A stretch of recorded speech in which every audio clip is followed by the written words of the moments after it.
Hafide, good morning, Guam. It's Friday, and it's time again for another edition of Fit AF. The AF this morning stands for I Fide.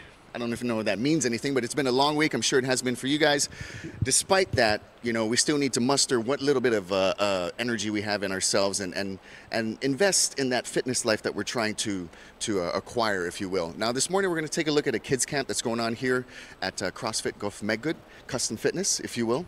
As you can see, he's got all the toys laid out. He's got the box jumps over there, and we can see the kids, they've already started doing their workout. They've got the kettlebells. They're learning how to walk with it. It's kind of like a single-arm farmer carry, if you will. The simple cue for this one is squeeze and walk. Squeeze and walk.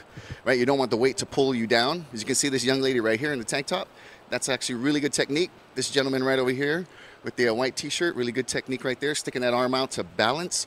And we'll talk to Paul here in just a second. I know he's a little bit busy. You're coaching the class. Yes, good morning. Yes. Tell us the name of the camp here.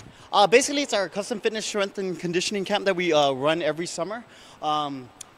This year, it's going to be we have a 2-week cycle, so we're basically on the last 2 days of our first cycle. Okay. So basically fundamentals of fitness, and then the next cycle will be mainly conditioning, and then after that will be core and agility. Oh. So if you notice right now, they're doing just functional stuff. So one of the biggest cues that we don't normally do in any type of strength and conditioning that you see is basically loaded carry. Yeah. So we're just kind of teaching the kids how to stand and upright walk with basically a loaded kettlebell. And for functional strength as well, we have single arm squats. So basically, instead of trying to load them up with some random weight, we're just trying to get a bit better balance in terms of their being able to load accordingly, especially with this age demographic. Now, the single arm squats, is that to assist? It's like a less complicated kind of movement. You're holding Not necessarily a less complicated movement, just it's an ability for the kids to kind of control the descent.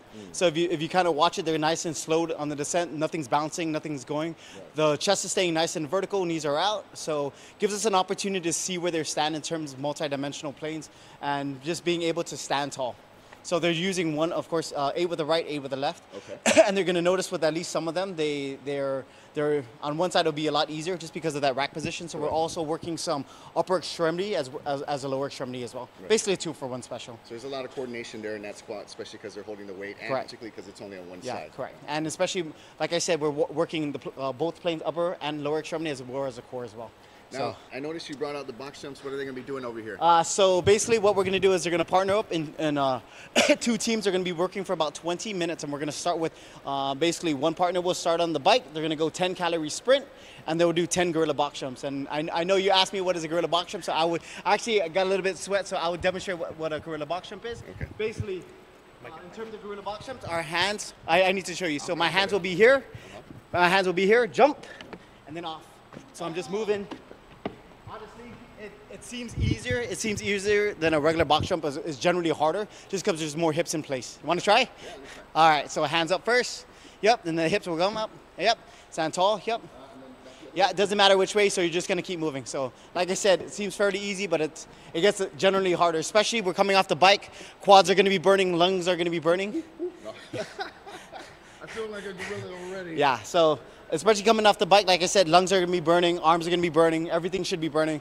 It'll generally be harder once we get there. Right. Yeah. Although I will say that because I don't have to generate the power to explode and actually get onto the box, there is a little bit of an assist, but like you said, you're already doing it under duress, so it's going to be difficult. Yeah. And like I said, especially with the kids, we have it at a lower thing. For example, we would. Ah, yes. Yes. Make it higher. He's so sweet. So for everyone, it would be different, of course, because they're kids, so we load them accordingly. Right. Okay. Yeah. All right, I appreciate it, man. Well, I'll let you get back to the class. You're a busy man. I appreciate what you're doing for our youth here. You're helping to cultivate a fit lifestyle. Yeah. Keep doing that good work, my brother. Thank you. Thanks, all right. guys. Well, there you go, ladies and gentlemen. Fit AF. If you have children out there, you know what I mean. It's for a long time. It's never really been a part of our culture. At least in modern times, I'm talking about having a fit lifestyle. But when you look at the statistics in the medical area here in Guam, if you check out the Bureau statistics, diabetes is really very prevalent when it comes to the top 10 causes of death in Guam. And unfortunately, with our eating habits have kind of somehow been conflated with our culture. And you always got to stack your plate up high like 3 stories, and it's okay because you're countering it with like a Diet Pepsi. But you know, if we remain active, we reduce the chances of getting type 2 diabetes, by the way, because type 1 diabetes you're born with and there's nothing you can do about it. It's very tragic. So type 2 diabetes, my mom, she was, you know, she was borderline diabetes. She did something about it. She changed her eating habits and she staved it off. So many of us out there can do that. This is one effective way to do that. Fit lifestyle, Fit AF. I'm Julius Santos.